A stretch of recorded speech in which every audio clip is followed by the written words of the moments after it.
আসসালামু আলাইকুম international news বাংলায় আপনাদের স্বাগতম। শুরুতে থাকছে শিরোনাম। কোন দিকে যাচ্ছে ইরান সরকার, পরিবর্তন কি অবশ্যম্ভাবী? ইসরায়েলকে চাপ প্রয়োগের ক্ষমতা কেবল ট্রাম্পের আছে, তুর্কি পররাষ্ট্রমন্ত্রী। চলতি বছরেই মানুষকে টপকে যাবে এআই, জানালেন ইলন মাস্ক। জেলেন্সকি একজন বিভ্রান্ত ভাঁড়, ইরানের পররাষ্ট্রমন্ত্রী। ট্রাম্পের বোর্ড অব পিস কি জাতিসংঘকে দুর্বল করে তুলবে? ইরানের সাম্প্রতিক সরকার বিরোধী বিক্ষোভ কঠোর হাতে দমন করে কর্তৃপক্ষ আপাতত পরিস্থিতি নিয়ন্ত্রণে আনলেও দেশটির রাজনৈতিক ও অর্থনৈতিক ভবিষ্যৎ নিয়ে গভীর অনিশ্চয়তা দেখা দিয়েছে। বিশ্লেষকদের মতে দৃশ্যমান শান্ত পরিবেশের আড়ালে জমে থাকা ক্ষোভ, দীর্ঘস্থায়ী অর্থনৈতিক সংকট এবং আন্তর্জাতিক চাপ ইরানকে এক সংকটময় সন্ধিক্ষণে দাঁড় করিয়ে দিয়েছে। আন্তর্জাতিক ক্রাইসিস গ্রুপের ইরান প্রকল্পের পরিচালক আলী ভায়েজ সতর্ক করে বলেছেন, বর্তমান স্থিতাবস্থা কোনোভাবেই টেকসি নয়। তাঁর মতে তেহরান যদি দ্রুত ও মৌলিক সংস্কারের পথে না হাঁটবে, দেশটি ধীরে ধীরে এমন এক পর্যায়ে পৌঁছাতে পারে যেখান থেকে ফিরে আসা কঠিন হয়ে পড়বে। ইরানের সংকটের কেন্দ্রে রয়েছে গভীর অর্থনৈতিক বিপর্যয়। গত এক দশকে দেশটির মুদ্রার ব্যাপক অবমূল্যায়ন, তেল রপ্তানিতে ধস এবং 40% বেশি মুদ্রাস্ফীতি সাধারণ মানুষের জীবনযাত্রাকে চরমভাবে ক্ষতিগ্রস্ত করেছে। এর সঙ্গে যুক্ত হয়েছে ঘন ঘন বিদ্যুৎ বিভ্রাট ও তীব্র পানিসংকট। আগের বিক্ষোভগুলোর সময় সরকার ভর্তুকি ও সীমিত সামাজিক ছাড় দিয়ে পরিস্থিতি সামাল দিতে পারলেও এবার সেই আর্থিক সক্ষমতাও প্রায় নিঃশেষ। এই প্রেক্ষাপটে যুক্তরাষ্ট্রের সঙ্গে সম্পর্ক ইরানের জন্য আরও গুরুত্বপূর্ণ হয়ে উঠেছে। ডোনাল্ড ট্রাম্পের দ্বিতীয় মেয়াদে ওয়াশিংটন আগের চেয়ে কঠোর অবস্থান নিয়েছে। ট্রাম্প প্রশাসন স্পষ্ট করে জানিয়েছে, নিষেধাজ্ঞা প্রত্যাহারের শর্ত হিসেবে ইরানকে তার পারমাণবিক অবকাঠামো পুরোপুরি ধ্বংস করতে হবে এবং মধ্যপ্রাচ্যে তাদের সমর্থিত সশস্ত্র গোষ্ঠীগুলোর নেটওয়ার্ক বন্ধ করতে হবে।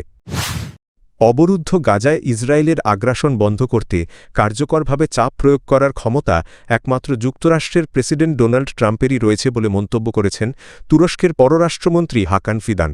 তাঁর মতে প্রেসিডেন্ট চাইলে ওয়াশিংটনের প্রভাব এখনও চূড়ান্ত ও বাস্তব ফল বয়ে আনতে পারে। সাংবাদিক হ্যাডলি গ্যাম্বলের সঙ্গে দ্য রেকর্ড অনুষ্ঠানে সাক্ষাৎকারে ফিদান বলেন, ট্রাম্পের গাজায় যুদ্ধ বন্ধ করার সক্ষমতা রয়েছে। আমরা বিশ্বাস করি তিনি একমাত্র ব্যক্তি যিনি সত্যিকার অর্থে ইসরায়েলের ওপর কার্যকর চাপ সৃষ্টি করতে পারেন। ইসরায়েল একাধিকবার যুদ্ধবিরতি চুক্তি লঙ্ঘন করেছে বলেও অভিযোগ করেন তুরস্কের পররাষ্ট্রমন্ত্রী।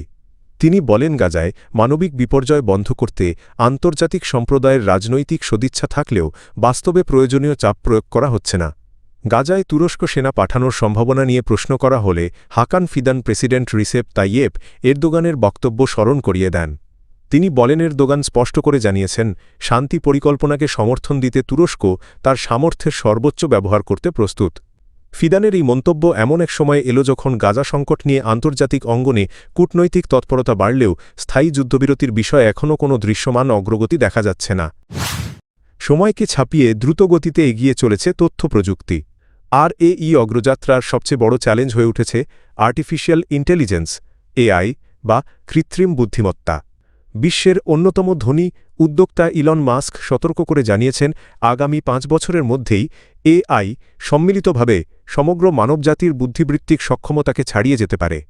দক্ষিণ আফ্রিকায় জন্মগ্রহণকারী মার্কিন উদ্যোক্তা ইলন মাস্ক, যিনি space x, Tesla x AI এবং সামাজিক যোগাযোগ মাধ্যম এক্স, সাবেক টুইটার এর মতো প্রতিষ্ঠান গড়ে তুলেছেন, সম্প্রতি ওয়ার্ল্ড ইকোনমিক ফোরামের বার্ষিক সম্মেলনে এই মন্তব্য করেন।